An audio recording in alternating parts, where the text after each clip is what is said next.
Mes chers amis de Sassanori, c'est avec grand plaisir que je vous retrouve cette semaine. Semaine qui, comme vous le savez, est tout à fait particulière. En effet, ce Shabbat, ce n'est pas seulement Shabbat, mais également le Yom Tov Rishon de Chag HaPessah. En plus de la prière habituelle de Pessah, nous allons réciter Be'ezrat Hashem ce vendredi également les prières propres à la fête de Pessah. Nous nous interrogeons, quel est donc l'emblème, le symbole que représente pour nous la fête de Pessah? Chacun, à l'écoute de cette question, va de sa réponse. Certains diront que ce qui symbolise pour eux la fête de Pessah, ce sont les préliminaires, le ménage, les préparatifs, la cachérisation de la maison et de toute la cuisine. D'autres diront encore que le symbole premier de la fête de Pessah, ce sont les matzot, les coupes de vin. D'autres parleront du seder, des herbes amères, du jeûne des premiers-nés, etc., etc. Toutes les réponses sont exactes. Tout ceci forme et dessine notre fête de Pessah. Mais nous voulons savoir avec plus de précision quel est le réel symbole, quel est le réel représentatif de la fête de Pessah.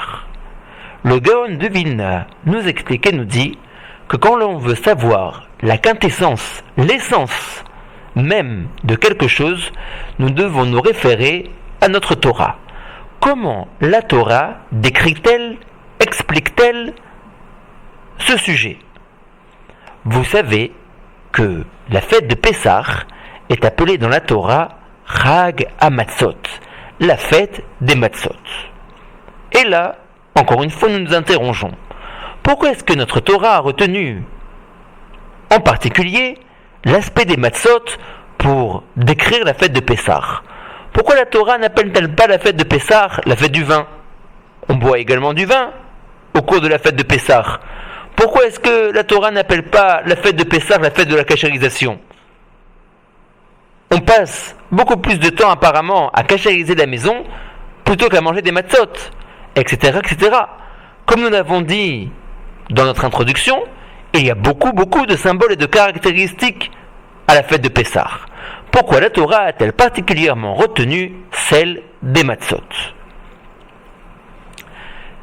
Quelle est la différence première qu'il y a entre toute substance de levain, comme du pain, et des matzot? Comme vous le savez très bien, la pâte des matzot ne fermente pas. Mais pourquoi est-ce que justement celle-ci ne fermente pas? La pâte à pain est laissée au repos.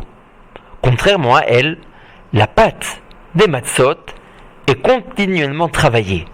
Continuellement, pendant les 18 minutes de la fabrication des matzot, on ne laissera jamais la pâte de la matzah se reposer. De ce fait, elle ne fermentera pas. La Torah nous montre par là que ce qui caractérise le peuple juif à sa naissance même, puisque, comme vous le savez, la fête de Pessah est la naissance du peuple d'Israël, en tant que tel, en tant que nation, qui n'est déjà plus assujettie à l'Égyptien. La représentation du peuple juif est un peuple qui ne s'endort pas. C'est un peuple qui est constamment en train de se travailler. Ça, c'est le symbole de la matzah auquel fait référence notre Torah. C'est la raison pour laquelle la caractéristique, le symbole retenu par la Torah de la fête de Pessah, ce sont les matzot. La Torah nous enseigne une grande leçon de morale. Le peuple juif à sa naissance doit savoir que l'essentiel, c'est de se travailler constamment. Ne pas se laisser aller, ne pas s'endormir. Celui qui se laisse aller, celui qui s'endort, est à la proie de toutes sortes de maux qui vont à l'encontre de son élévation spirituelle.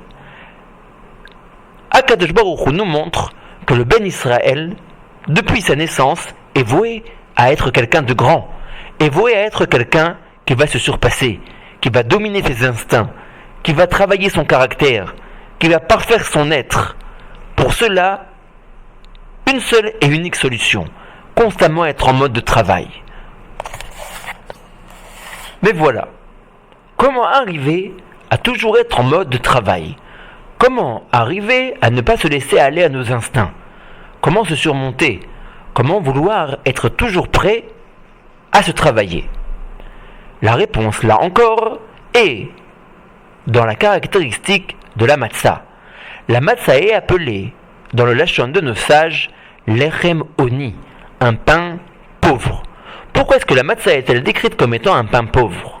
Parce qu'effectivement, elle ne contient que très peu d'ingrédients, de la farine et de l'eau. La première règle, si l'on veut toujours être en mode de travail, c'est d'être comme la matzah, de se suffire de peu, demander peu de matérialité, ne pas courir vers les innombrables plaisirs que nous offre la vie moderne, mais au contraire, essayer tout le temps de se suffire de peu. L'homme est attiré vers la matérialité et coupé de la spiritualité parce qu'il demande beaucoup à son corps. Il veut beaucoup de plaisir, il veut satisfaire ses instincts, satisfaire ses plaisirs, satisfaire les demandes de son corps. Tout ceci l'emmène à arrêter de travailler dans sa spiritualité. Là encore, la matzah nous donne la clé de la réussite sine qua non de la vie d'un juif. Être toujours en travail. Pour cela, essayez au maximum de se suffire de peu de matérialité. De ce fait, l'homme a sa pensée beaucoup plus tournée vers son âme que vers son corps. C'est là le symbole de la fête de Pessah. Aux prémices de sa naissance, la Torah nous dit que le peuple juif est comme la matzah, un peuple qui ne s'endort pas sur ses lauriers, un peuple qui ne se laisse pas aller, un peuple qui se travaille constamment pour atteindre des sommets. Comment peut-il faire une chose pareille? La première réponse est qu'il se suffit de peu.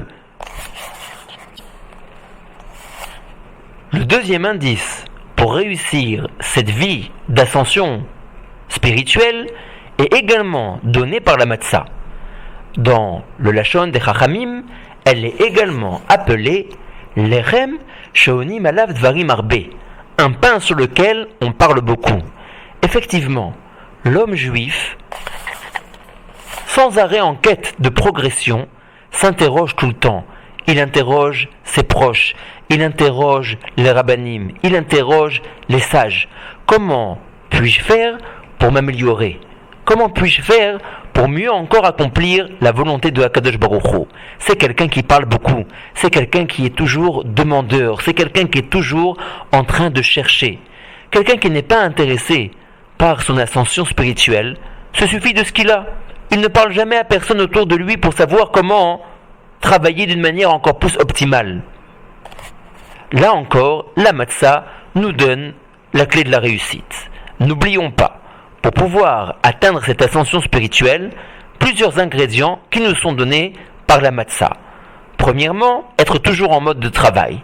Deuxièmement, se suffire de peu. Troisièmement, lechem shonim bo dvarim arbe.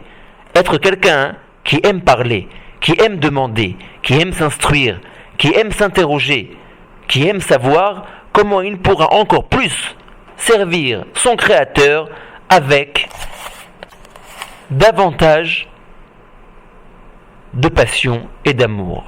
À très bientôt. Shabbat Shalom et Chag Sameach.